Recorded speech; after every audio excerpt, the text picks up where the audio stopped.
एक बहुत ही सुंदर और प्यारी लड़की थी, पर उसे भूलने की बीमारी थी। उसके माता पिता अपनी बेटी की भूलने की आदत से बहुत परेशान रहते थे। वो अक्सर ही उसे बार बार भूली हुई चीजें याद दिलाते थे, पर वो 5 मिनट बाद फिर सब भूल जाती थी। उसके माता पिता को उसकी शादी की बहुत चिंता लगी रहती थी।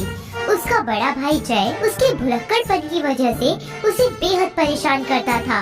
ऐसे ही एक दिन उसके घर पर, ओए, मम्मी को बुला, चल। मम्मी, मम्मी, हाँ, बोल, क्या हुआ? मुझसे क्यों पूछ रहे हो? और मैंने कब बुलाया आपको? अरे, तो आवाज क्यों लगाई थी? फिर से भूल गई। अब मत बुलाना, बहुत काम है मुझे। I remember all, मैंने नहीं बुलाया आपको। जय जोर जोर से हंसने लगता है और थोड़ी देर बाद फिर से अपनी बहन को चांटा लगाता है और कहता है, ओए, मम्मी को बुला, चल। मार क्यों रहे हो भाई? बुला देती हूँ ना। मम्मी, मम्मी, अरे अब क्या हो गया? क्यों बुला रही है बार-बार? मैंने कब बुलाया आपको? और मैं आपको बुलाऊंगी भी क्यों? I remember all, मैंने नहीं बुलाया आपको। हे भगवान, क्या होगा इस लड़की का? बार-बार बुलाकर भूल जाती है। ऐसे ही बार-बार जय अपनी बहन को तंग करता रहता। दिन बीतते जाते हैं और गुंजन के लिए दिनेश नाम के लड़के का रिश्ता आता है, जो उसकी खूबसूरती देख उसे पसंद कर लेता है और थोड़े ही दिनों में दोनों की शादी हो जाती है। शादी के अगले ही दिन गुंजन सुबह जल्दी उठकर घर का सारा काम, झाड़ू, पोछा, बर्तन कर देती है। ये देख उसकी सास शकुंतला बहुत ज्यादा खुश हो जाती है, लेकिन थोड़ी ही देर बाद वो देखती है कि गुंजन फिर से झाड़ू लगाने लगी। ये देख शकुंतला उसे कहती है, अरे बिटिया, ये का फिर से काम करने लगी? अरे दिमाग तो हर ठिकाने पर है कि नहीं? हाँ हाँ सासू माँ, बिल्कुल ठीक है। मैंने सोचा झाड़ू लगा लूं, फिर खाना बना दूंगी। आप चिंता मत कीजिए, मैं सब कुछ कर लूंगी। ये देख शकुंतला बहुत ही ज्यादा हैरान हो जाती है और सोचती है कि शायद उसे सफाई अच्छी ना लगी हो, इसीलिए दोबारा झाड़ू मार रही है। लेकिन थोड़ी ही देर बाद वो फिर से झाड़ू लगाने लगती है। ये देख उसे गुस्सा आ जाता है और वो कहती है, अरे अरे, ईका पूरी जिंदगी भर यही करत रह जाएगी का? कौन और काम नहीं आवत है? अरे कहीं का भूलन की बीमारी तो नहीं है? नहीं नहीं सासू माँ, I remember all, मैं ये काम खत्म करके खाना ही बनाने जाने वाली हूँ। अरे पगलेट बहुरिया, हम खाना कब के खा चुके हैं, तो का कब से देख रहे हैं, 5 घंटे से एक ही काम में लगी हुई है। हाँ, अरे लगता है मेरी सास को ना भूलने की बीमारी हो गई है।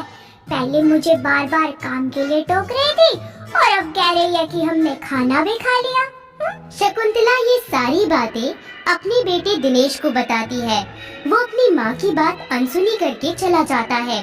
ऐसे ही दिन बीतते जाते हैं और एक दिन दिनेश को सैलरी मिलती है, जो वो गुंजन को देता है। गुंजन उन पैसों को छुपाकर कहीं रख देती है। कुछ दिन बाद दिनेश को पैसों की जरूरत पड़ती है और वो उससे पैसे मांगता है। अरे गुंजन, गुंजन, अरे वो मैंने तुम्हें पैसे दिए थे ना संभाल कर रखने को, कहाँ है वो? अरे मुझे वापस दे दो यार, जल्दी से लेकर आओ, जरूरत है मुझे। कौन से पैसे? ये क्या बोल रहे हो आप? कौन से पैसे, क्या मतलब? अरे तुम कहीं रख कर भूल गई होगी, याद करो। अरे जल्दी याद करो यार, जरूरत है मुझे। I remember all, मुझे कोई पैसा नहीं दिया आपने, मुझे तो नहीं पता। अबे तू गुंजन है कि गजनी? अबे यार, किस भुलक्कड़ से शादी हो गई मेरी। तभी वहाँ शकुंतला आती है और ये बात सुनकर उस पर भड़क जाती है। दिनेश बचवा, तो कितनी बार बोला है, ये भुलक्कड़ है, देखा कर दिया ना पैसन का झोलमोल। अरे तुम बताती क्यों नहीं कि कहाँ रखे हैं पैसे? अरे कहा बताइए, इका कुछ याद हुई है तब ना। अरे सासू माँ, आप यहाँ किस बारे में बात चल रही है? और दिनेश जी, आप घर कब आए? अरे तुम बता रही हो कि लगाओ बेग लाफा। जी क्या? कौन से पैसे? मेरे पास पैसे नहीं है।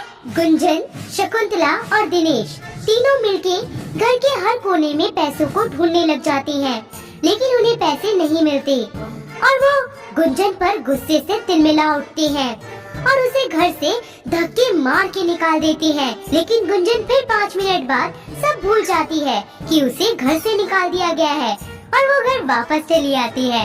अरे मुझे ना मार्केट में सब्जियां लेने में इतनी देर हो गई कि मुझे कुछ याद ही नहीं रहा। जल्दी जल्दी अंदर चलो, मुझे खाना भी बनाना है। अरे तो फिर से आ गई? तुझे तो घर से निकाल दिया था ना। अरे अब क्या लेने आई है? कहीं फिर से तो नहीं भूल गई? क्या? ये कब हुआ? मुझे कब निकाला? और हाँ, आई रिमेम्बर ऑल, मुझे खाना बनाना है। हे भगवान, भुलक्कड़ है तो क्या हुआ यार, है तो मेरी बीवी ही ना, जिम्मेदारी है मेरी, इसको ऐसे अकेले नहीं छोड़ सकता मैं। दिनेश सोचता है कि आखिर किस तरह वो अपनी बीवी की इस आदत को सुधार सकता है। वो अगली सुबह गुंजन को एक बहुत ही अच्छे साइकियाट्रिस्ट के पास ले जाता है और उसका चेकअप करवाता है। देखिए, इन्हें अल्जाइमर डिजीज है।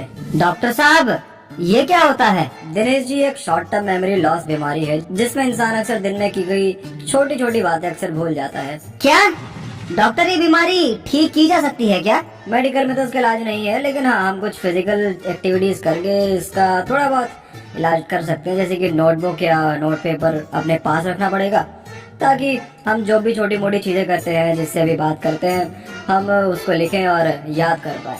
तो इससे हम पूरी गारंटी तो नहीं दे रहे, लेकिन हाँ, इससे रिकवर होने के काफी चांसेस बढ़ जाते हैं। क्या कहा डॉक्टर आपने? I remember all.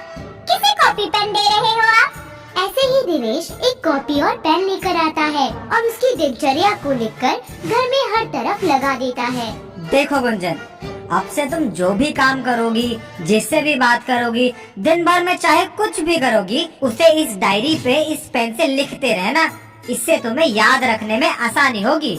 I remember all, पर आप कहते हो ना तो रख लेती हूँ। हाँ हाँ, इसका तो सर पे बिठा लो। और हाँ माँ, अब से ये आपकी भी जिम्मेदारी है।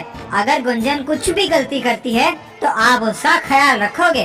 सुनिए जी, ये कॉपी पेन मुझे क्यों दिए हैं? सासू माँ, आपके है क्या? गुंजन, कॉपी खोलो, देखो किसका नाम लिखा है इसमें। गुंजन, ये किसका नाम है? ये तो मेरा ही नाम है। तो अब से तुम दिन भर में जो भी करोगी, जिससे भी बात करोगी, वो सब तुम इसी में लिखोगी। I remember all. ठीक है ठीक है। कुछ वक्त यूं ही बीत जाता है। गुंजन अपना हर काम कर ऐसे ही नोट पेपर पर लिख लेती है। सारा काम करती रहती। उसका पति दिनेश और सास उसका पूरा ख्याल रखते। और वक्त के साथ साथ गुंजन की भूलने की आदत में सुधार आने लगता है और वो चीजों को याद रखना शुरू कर देती है। इस तरह अपने परिवार और पति के साथ हमारी प्यारी सी भुलक्कड़ बहू चीजों को याद करना सीख लेती है और सब मिलकर एक साथ दुखी दुखी अरे मैं भी भूल गई, खुशी खुशी रहने लगती है। तो दोस्तों, कैसी लगी हमारी गजनी उर्फ भुलक्कड़ बहू? क्या आपके आसपास भी कोई भुलक्कड़ है? अगर है तो हमें कमेंट करके बताएं।